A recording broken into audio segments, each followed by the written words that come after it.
O projeto Acessibilidade Jerônimo Mendonça, Pagem, apresenta o Livro Inclusivo dos Espíritos com Sônia Hoffmann, Eduardo Paes e Henrique Miranda.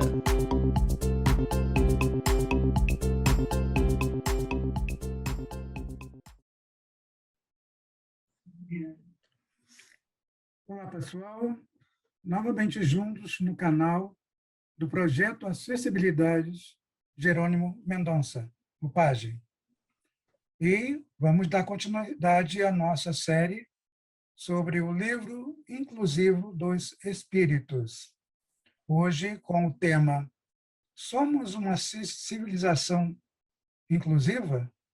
É um bom tema para questionarmos, debatermos. E para esse debate, estou aqui com os companheiros Sônia Hoffmann e Henrique Miranda. Olá, Sônia. Olá, Eduardo. Olá, Henrique.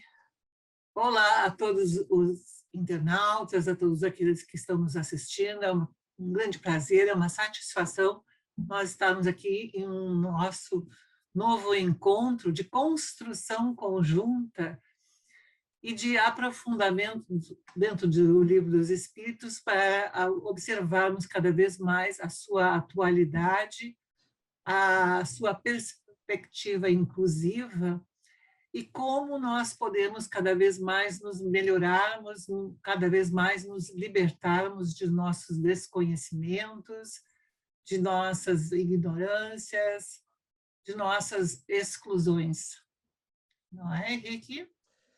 Sim, Sônia, eu estou muito contente e eu convido a todos para que nos acompanhem, sigam lá, comecem pelo primeiro programa, o segundo, o terceiro, porque esses programas estão amadurecendo. Este quarto programa ele vai ser muito interessante, porque como ele começa com essa interrogação, se nós somos uma civilização inclusiva, cabe a nós essa reflexão muito profunda para a nossa transformação, já que nós queremos um mundo de regeneração. Henrique, então, vamos começar justamente por definir um pouco melhor, né, até segundo o próprio Livro dos Espíritos, que traz uma definição interessante para a civilização, né? Até você, como professor de história, melhor do que ninguém, né? Qual seria justamente essa definição, né, de civilização que Kardec traz em O Livro dos Espíritos? Justamente na questão 793, não é? Sim, é interessante porque o Eduardo tocou num ponto em que nós, professores de história, temos muito apreço, que é quando as civilizações, ou quando a gente chama grandes civilizações, se formam, né? Uma das características é que elas têm ali uma conformidade de convivência. Isso é muito interessante, né? Quando elas têm essa conformidade, elas estão convivendo não necessariamente pacificamente, mas de uma maneira produtiva. Mas o Kardec, ele fala que... Produtiva e funcional, não é, Henrique? Sim, sim, sim. Não é? Exatamente. Não é que o Eduardo tocou nesse assunto, mas o Kardec, ele fala, né, que uma sociedade, né, que atingiu o nível civilizatório, de civilização, é que os hábitos sejam mais intelectuais do que morais, e mais intelectuais e morais do que materiais, né? Em que a inteligência possa desenvolver-se com maior liberdade. Inclusive, é algo que a gente pode comentar depois com mais profundidade. E em que haja mais bondade, boa-fé, benevolência e generosidade recíprocas.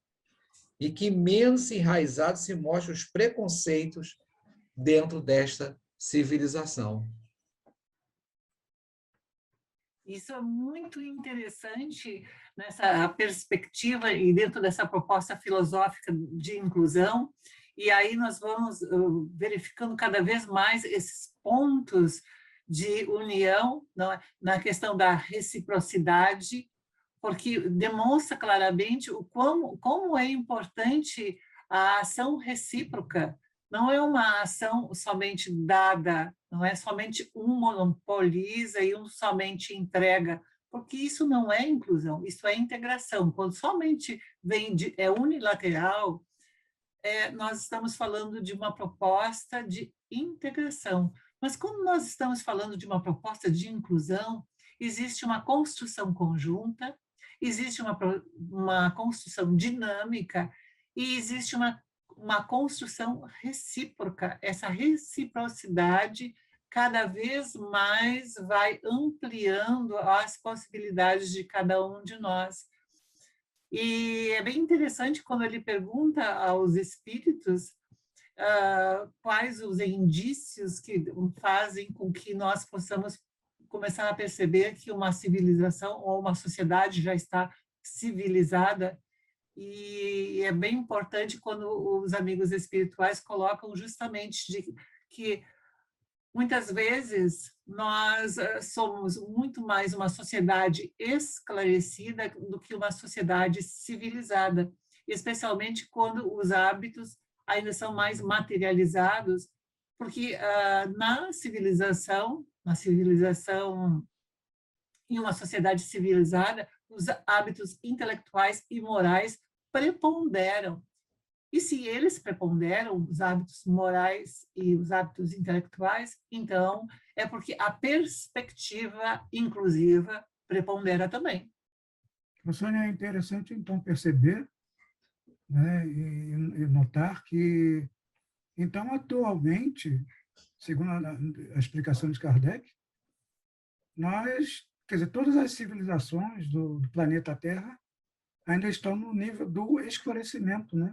Dentro desse caminho evolutivo, não estamos ainda totalmente civilizados, né? Nós Interessante esse aspecto. Dentro do processo evolutivo, nós estamos nos encaminhando e cabe a cada um de nós romper com essas barreiras, com esses obstáculos e justamente começar a promover cada vez ações mais includentes, ações menos estigmatizantes, ações menos rotulantes, ações que disseminem, de alguma forma, a marginalização.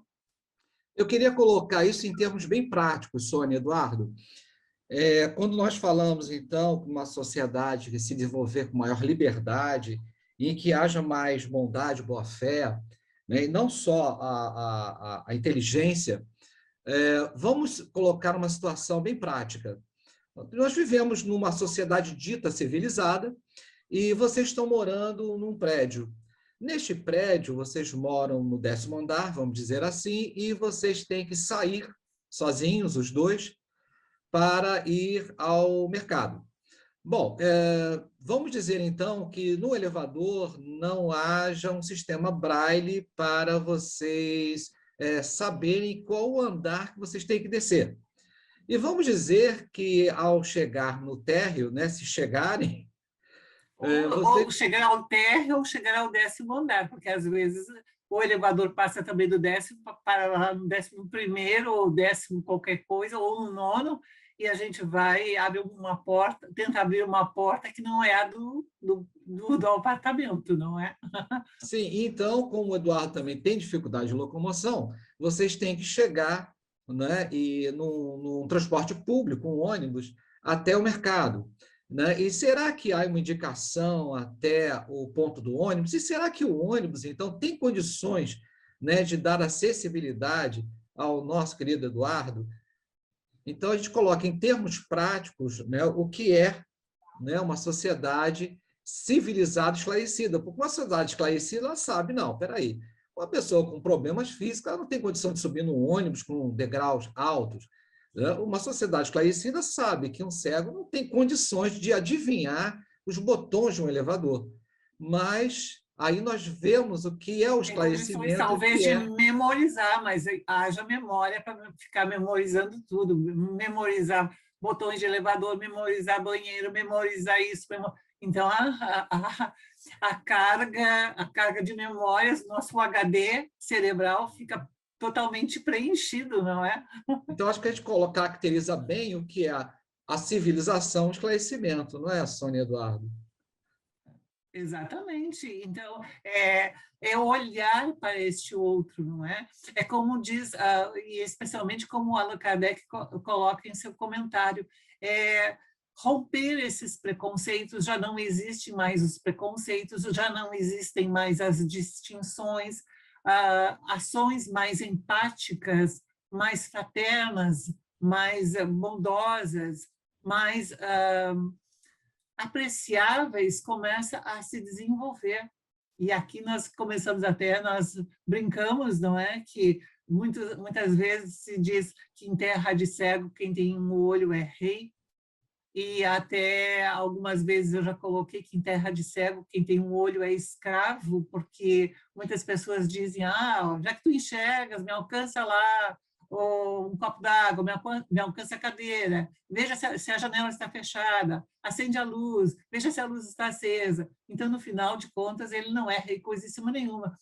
Mas se nós formos pensar bem, em terra de cegos, quem tem um olho não é nem rei nem escravo, porque nós todos temos as nossas possibilidades, todos nós temos as nossas utilidades, todos nós temos as nossas funcionalidades, ou seja, todos nós somos iguais, iguais no sentido de que todos nós somos importantes, o que nós vamos nos preparando, nós vamos rompendo determinadas atitudes, nós vamos rompendo determinados preconceitos e deixando de abusar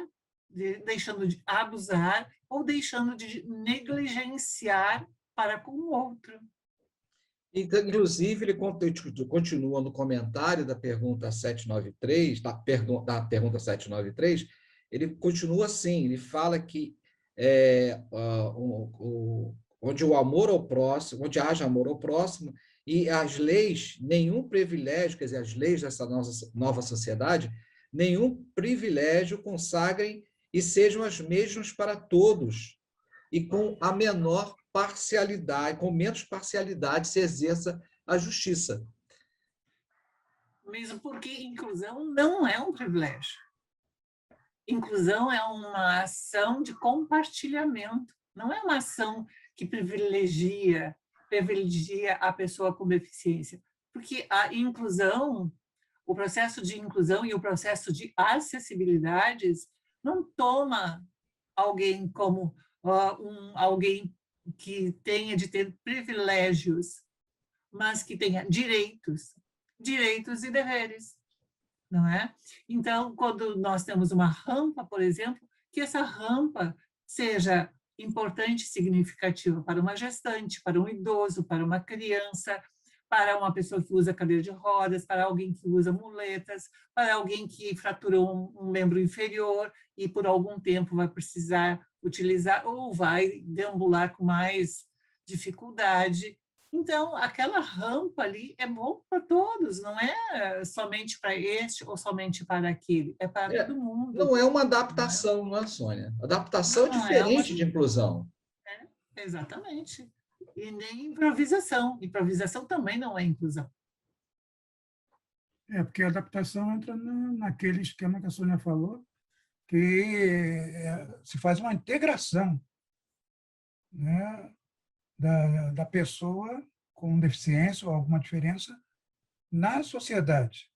Tudo já está posto e nós, as pessoas com uma deficiência ou com uma diferença, ou seja, quem for... adaptar para se integrar àquela sociedade. Né? Nós temos que ir ali e dançar conforme a música. A música é aquela, então todo mundo tem que dançar. Mas por que exatamente no mesmo ritmo?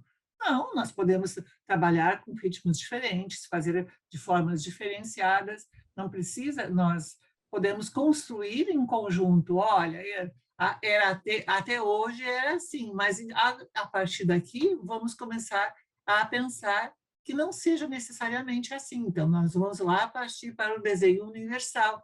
E dentro do desenho universal, nós vamos nos vincular especialmente aos princípios de autonomia, de conforto e de segurança. Quando nós começamos a pensar no outro, que o outro, uma sociedade civilizada, é aquela que pensa que o outro vai também alcançar a sua autonomia, com segurança e sentindo-se confortável, não é? Então, a lei deixa de ter um privilégio, perde-se a questão da parcialidade, não é? Nós começamos a olhar de uma forma justa, equânime, e isso é extremamente importante. E acredito que nós podemos dizer, então, que teremos uma sociedade totalmente civilizada quando as leis feitas pelo ser humano estiverem par a par com as leis divinas, com as leis naturais, né? Onde essas leis humanas não tenham nenhum resquício de egoísmo, de parcialidade, né? Distinção de distinção de castas, de crença, né? De dividir a sociedade.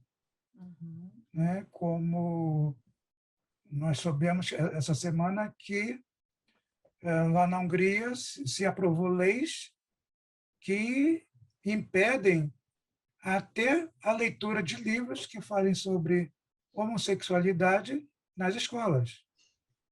Ou seja, é até um retrocesso isso, né?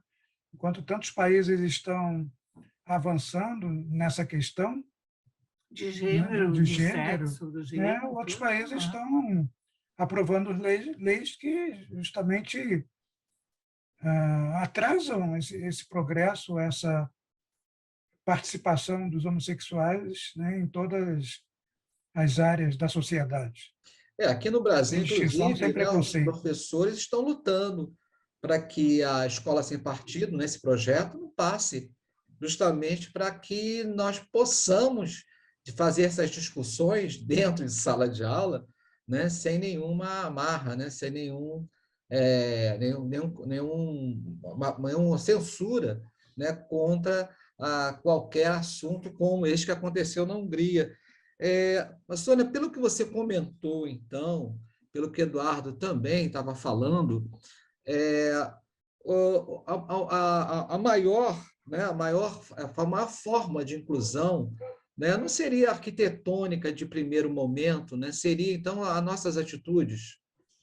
Seria, exatamente, porque a partir do rompimento das barreiras atitudinais, da nossa atitude para com o outro, para conosco mesmos, nós começamos a perceber e a olhar o outro, ver como é que isto acontece, ver que há necessidades, que há peculiaridades e que há singularidades. Então, esse processo de civilização começa justamente a partir do momento em que nós começamos cada vez mais a tornar este exercício do rompimento de atitudes algo mais efetivo, mais eficiente, mais eficaz.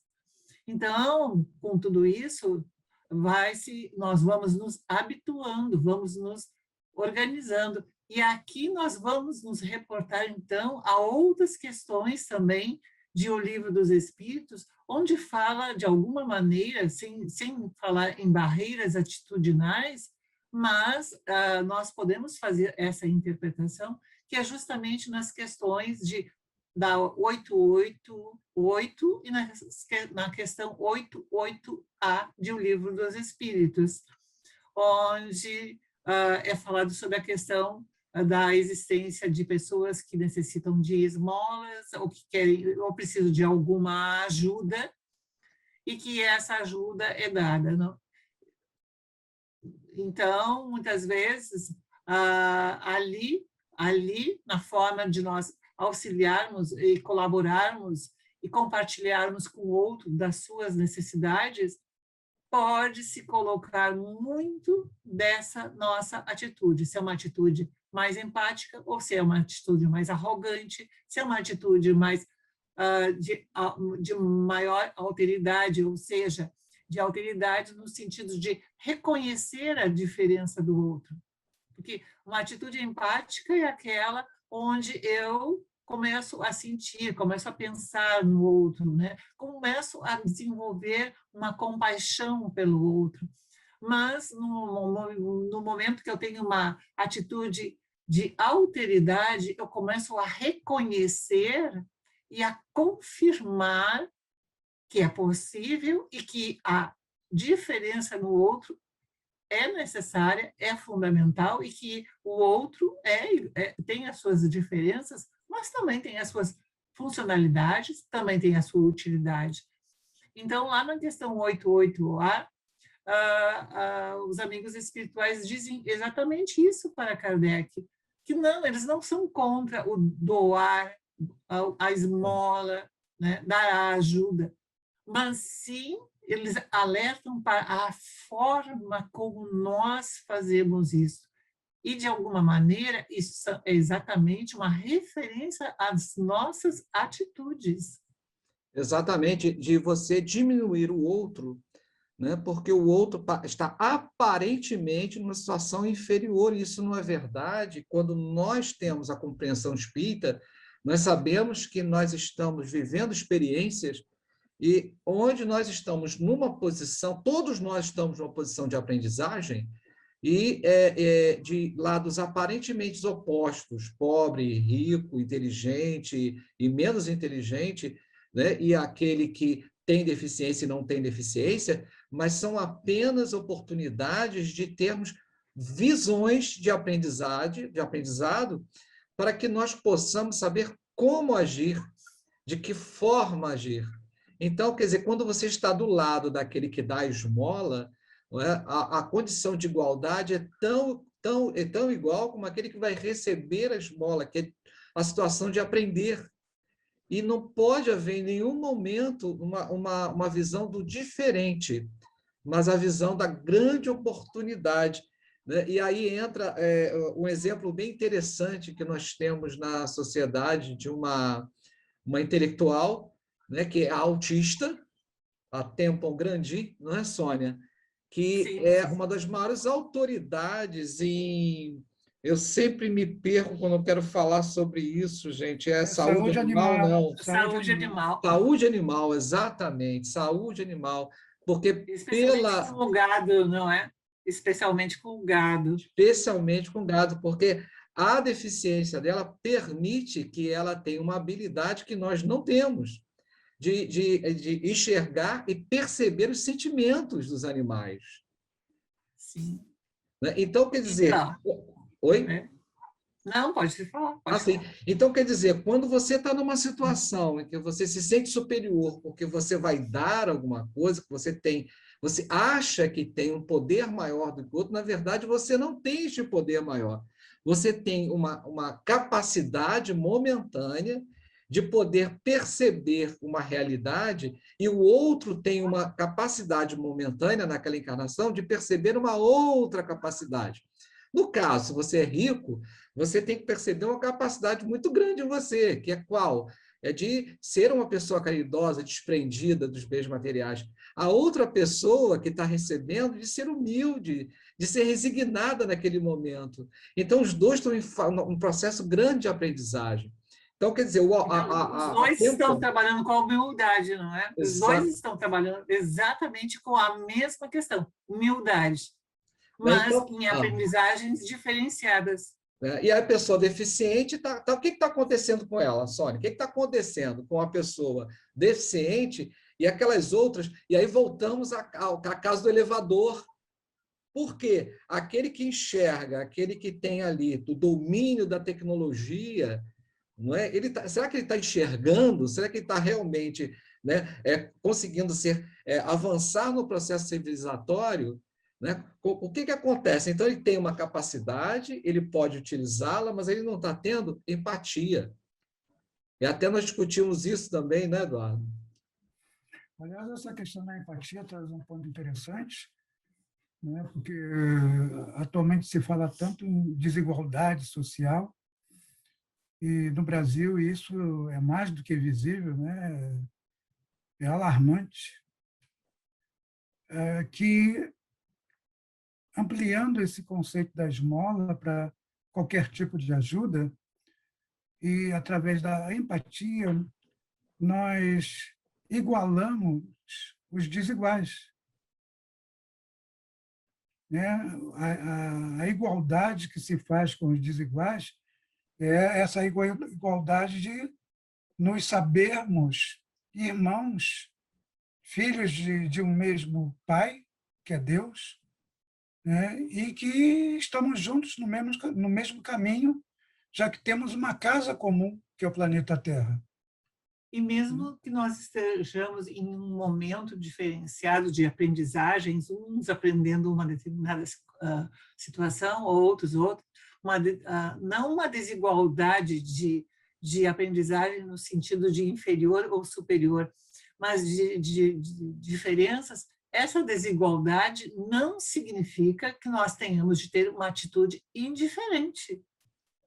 Nós não podemos ser indiferentes, porque alguém está passando por uma determinada aprendizagem, eu vou julgar que aquela aprendizagem vale menos ou vale mais. Não, vale exatamente. É como uma criança que está ali aprendendo a ler, ela tem a sua importância, aquela aprendizagem é tão importante quanto aquele que está lá em uma faculdade, por exemplo, de medicina, aprendendo como fazer uma dissecação.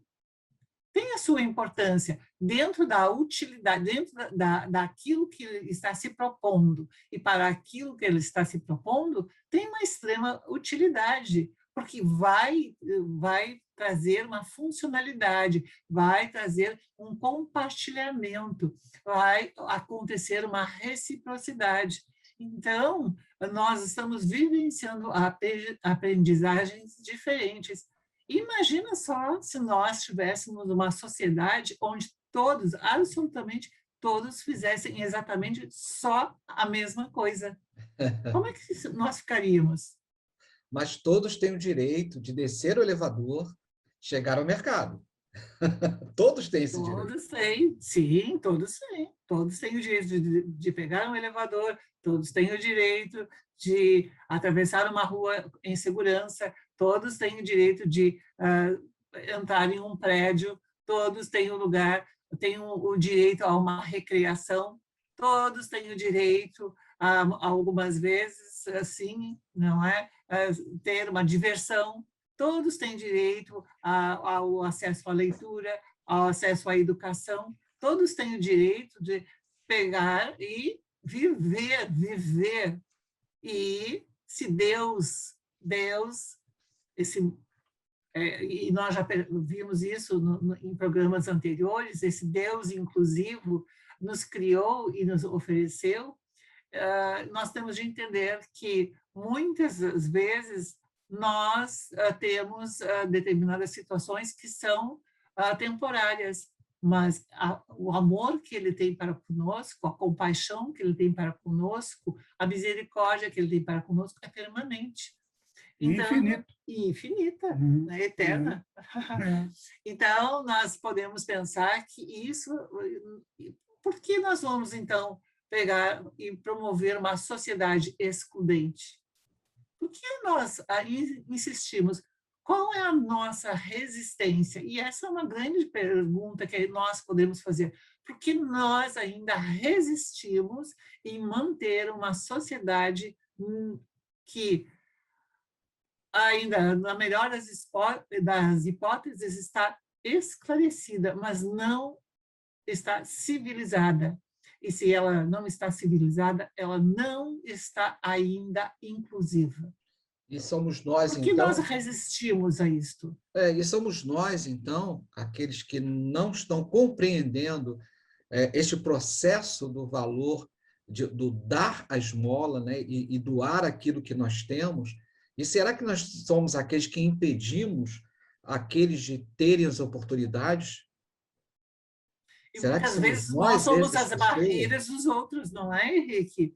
Nós estamos sendo servidos de barreiras para os outros. Será? Para que eles possam desenvolver a autonomia deles. As nossas atitudes para com o outro pode ser exatamente essa barreira que impede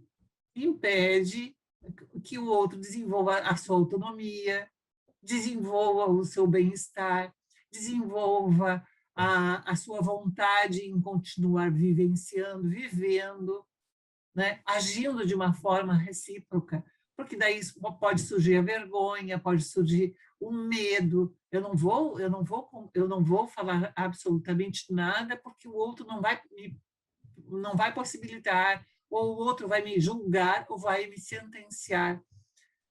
Isso não é uma sociedade civilizada, isso não é uma sociedade inclusiva, porque aqui nós estamos fazendo distinções, no momento que nós estamos agredindo pessoas com as nossas arrogâncias, com os nossos comportamentos que manipulam, que até muitas vezes vetam possibilidades.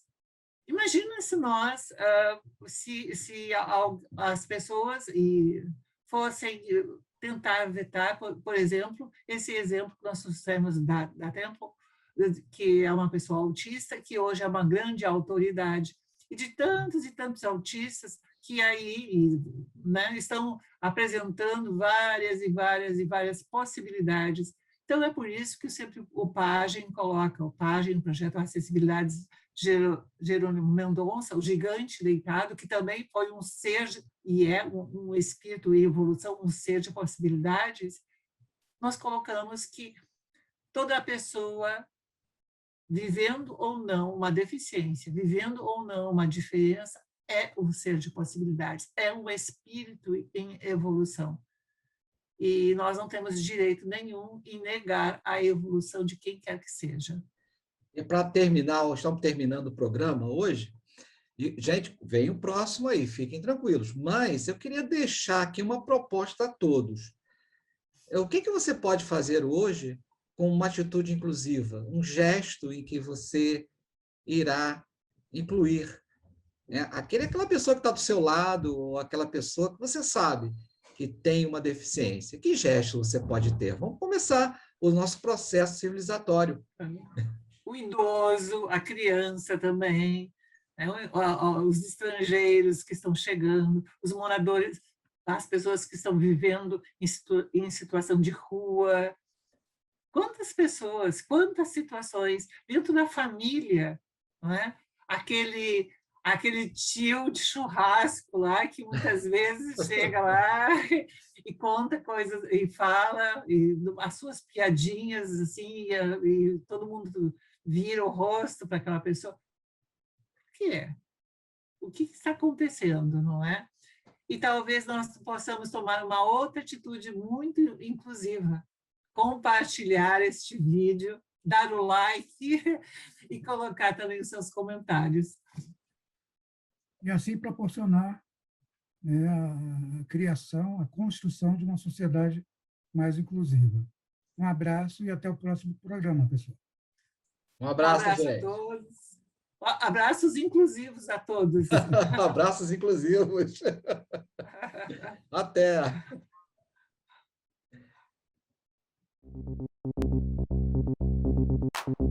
Espiritismo para todos.